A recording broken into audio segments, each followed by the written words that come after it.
За ийм дараалал юм энийг 61 дэх гишүүнийг болох юм байна. За энийг жаахан нэгийн тоо нэг 2 тоо аваад нэгийн тоо орж ирдэг учраас би ингээ нэг багцалчээ. 2024 2023 1 гэдгийг нэг хаалтан тэгээл 2022 2021 1 гэж дахиж нэг хаалтан тэгнэс 3-3-аар нэг хаалтан тийгээд гэсэн үг.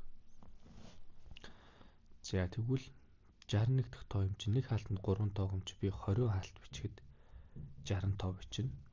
За 20 хаалтанд бол 60 тоо байна. За тэгэхээр юу хэлэх гээд байгаа гэхээр 21 дахь хаалтны эхний тоо манай хариу байна гэсэн үг. За тэгвэл би эхний тоонууд дээр дараалал зохиочих гэсэн. Эхний тоонууд дээр сонгох юм бол 2024 2022 за энэ дарааллын 21 дахь гишүүнийг олоход хангалттай гэсэн. За тэгвэл 2-оор буруудаг юм чи 1-р гишүүн бол юу юм бэ гэхээр за 1-р гишүүн юу гэхээр гишүүний дугаарыг 1 гэчвэл бууржгаа тоо 2-оор үржүүлээд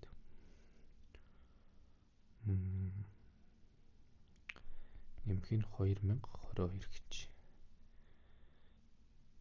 За тэгээ буурж уучраас би энэ өмнө хасах тэмдэг тавиад юу нэг гэж нэ. Энэ өмнө 2026 гэж. 2026-аас 2-оор хасагдаа яваад байгаа гэсэн тэгч. 2-р гишүүн бол хасах нь 2-ыг үрждэг нь 2, нэмдэг нь 2026. Энийг дэвтийхэн бичвэл нөгөө талаас ингэ явчих. 2026-аас хасах нь 1 ширхэг 2, 2026-аас хасах нь 2 ширхэг 2. Тэгвэл дараагийн 3-р гишүүн гэхээр 2026-аас хасах нь 3 ширхэг 2. За гих мэтчлэн яваад байвал 21 дахь тоо юу байх юм гэхээр 2026-аас хасдаг нь 21 ширхэг 2. Буюу би үүнээс 2026-аас хасдаг нь 42-ыг хасчвал 4 6 8 1984 бол манай хариу байна.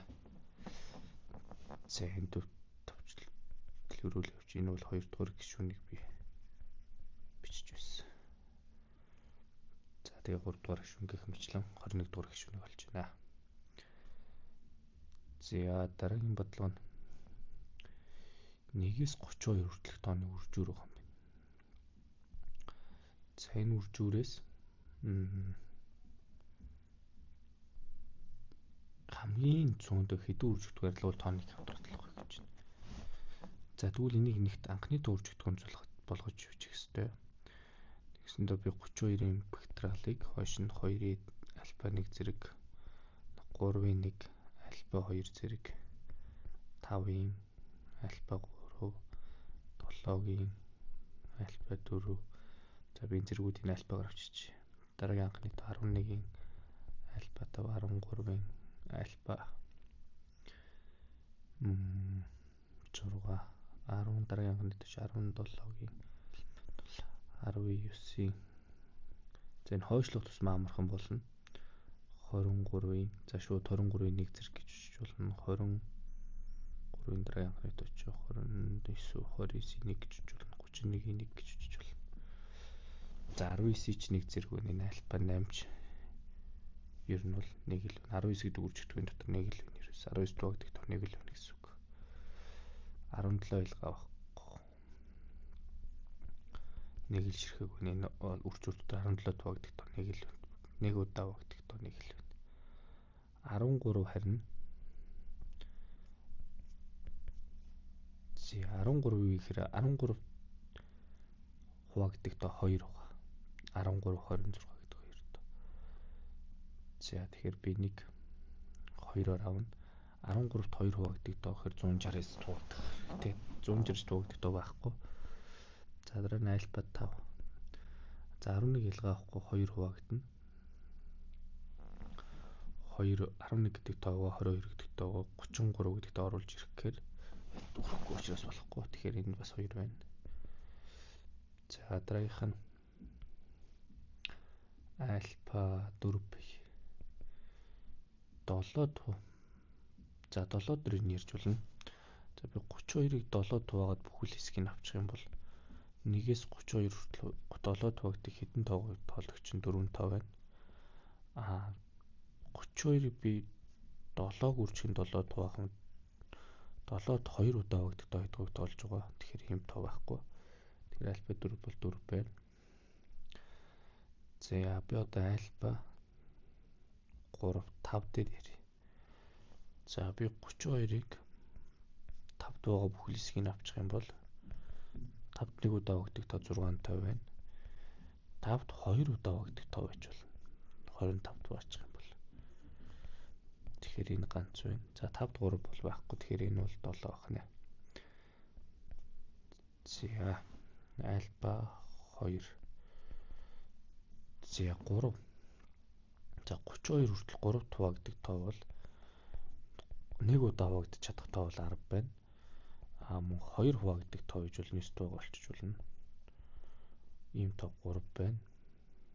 За 32 хүртэл 3 удаа хуваагддаг тоо нь 27 хуваачвал 1 байна. За тэгэхээр энэ юу ихээр 10 дээр нэмэх нь 3 нэмэх нь 1 тэнцээ 14. За энэ бас яагаад ингэж нэмж хувааж болоод байгаа бас ойлгох хэрэгтэй.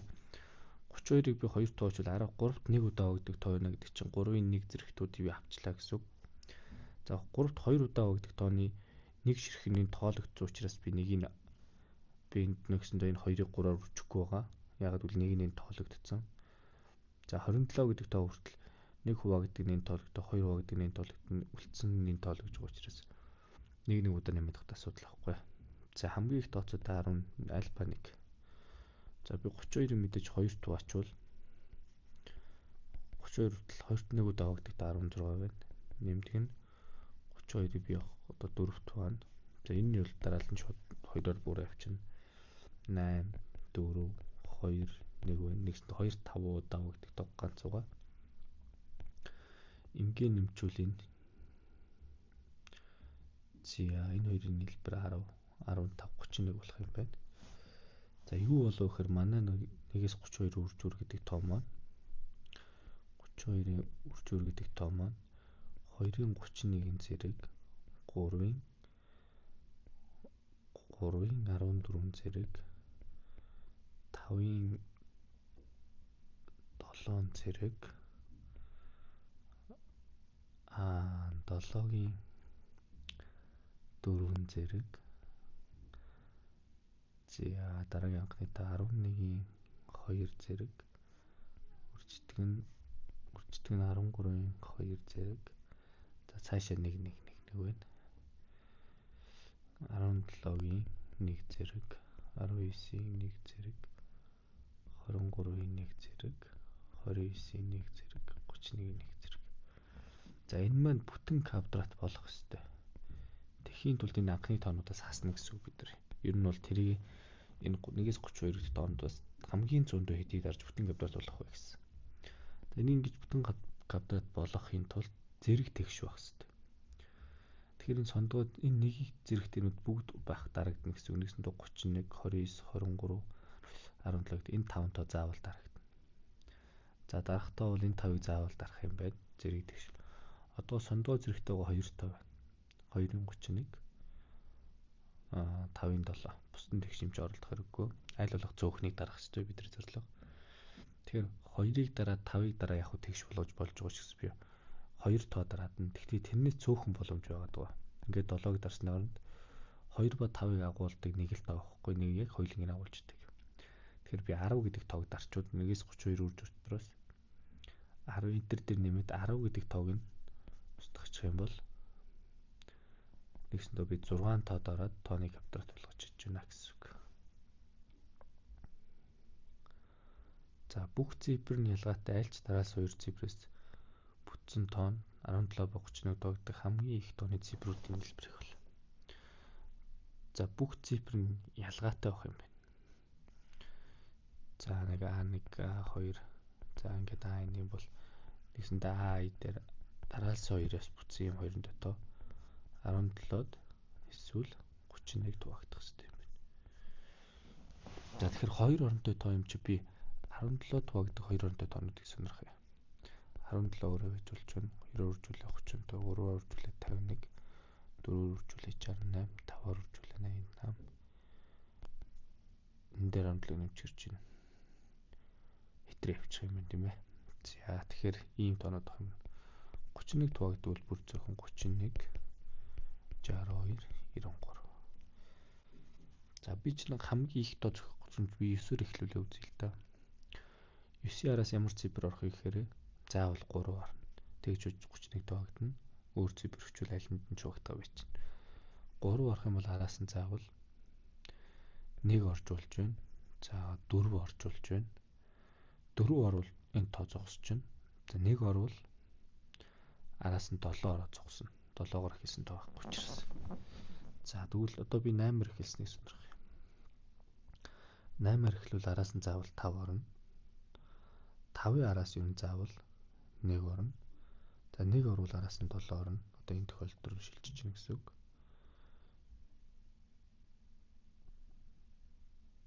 За 7-оор очвол дуусчихна. Одоо 7 дээр 7-оор эхлүүлгийг үл байхгүй. Тэгэхээр би шууд 6-аар 6-аар эхлүүл араас нь 2 орохоос за 8 орж болж байна. 2 орж болж байна. Хэрвээ 8 орох юм бол энэ таараас нь цалгыг давчиж чинь. 2 орох юм бол бодлого зогсчих юм байна. За энд одоогоор хамгийн ихний нь явж байна 5 оронтой тоо. За одоо 5-аар эхлэх юм бол 1 7 гэж зогсож байна. 4-өөр эхлүүл боломжгүй, 3-аар эхлүүл 317 гэдэг дээр очино. За тэгэхээр энэ 68517 гэдэг тоо гэж ариу маань. За тэгэхээр 68517-гийн цифруудын хэлбэр нь хэд юм гэхээр 6 дээр нэмэх нь 8, нэмэх нь 5, нэмэх нь 1, нэмэх нь 7 буюу 12, 27 юм уу. Зяас сүүлийн бодлого. Зэм хэлбэрийн 33-т хуваагддаггүй тоо хэд байгаа вэ гинэ. За 33-т хуваагдахгүй ийм хэлбэр. За ер нь ийм хэлбэрийн тоо хэд байгаагаа тоолч. Ийм голтой 2024-ийг агуулдаг 6 тоо. Энд 9 цифр хүчин энд 10 цифр хүчин гэхээр ийм хэлбэрийн 90 тоо юм байна. За 33-т хуваагдахгүй гэсэн чи би 33-т хуваагддгийг тоолоод хасчвал хуваагддаг нь үлдэн нийтээс.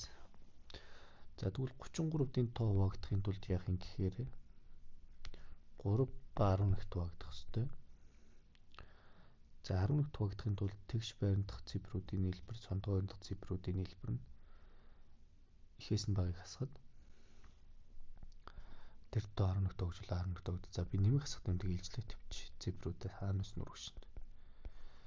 За хасах тэмдгийн дөрөв тоонуудыг нэмэх юм бол 4 дээр нэмэх нь А болох юм байна. Хасдаг нэмэх тэмдгийн дөрөв тоонуудыг 4 дээр нэмэх нь Б болно. За хасчих юм бол А-гасх нь Б болно. Энэ нөхөр 11-т хуваагдах хэрэгтэй. Тэгж удаа 11-т хуваагдана. За тэгэхээр А, Б минь цифр юм чинь нэгсэнд 11-т хуваагддаг 11 гэдэг тоо хэзээ ч үүсгэж чадахгүй. Эсвэл ямар ч тоог хассан. Ямар ч цифрыг хассаад өгсөн 11 үүсгэж чадахгүй. Тэгэхээр T-ийг үүсгэж үз T-г 11-т хуваагдана. T-г үүснэ гэдэг чи юу хэлэх гээд байх вэ эндээс? А, Б 2 заавал тэнцүү байх сарахгүй болж байна. А, Б тэнцүүл юм бол энэ тоо заавал 11-т хуваагдана. За тэгвэл одоо 3-т хуваагдахын тулд би юу ярих юм гэхээр за би А, Б тэнцүүлсэн юм чи би 2024 дахиад А авчиж. Энэ одоо 3-т хуваагдах хэрэгтэй. Тэгтэл цифруудын нийлбэр нь юу юм гэхээр 8. 8 дээр нэмэх нь 2А маань 3-т хуваагдах хэрэгтэй. Цифруудын нийлбэр 3-т хуваагдах хэрэгтэй учраас тэгэхээр эндээс А 1 байж болохгүй 13-т хуваагдахгүй А 2 байж болно. А 2 байх боломж байна. А 5 байна болно. 3-1 гэдэг явчихна. А 8 байна. За тэгвэл нэгсэндөө 3 хон тохиолдол байна гэсэн үг надад. Тэгэхээр би 90 боломжоос энэ 3 ширхгийг хасчихад манай бодлого 33-т хуваагдгүй тооны ширхэг гарч ирэх нэ гэсэн үг.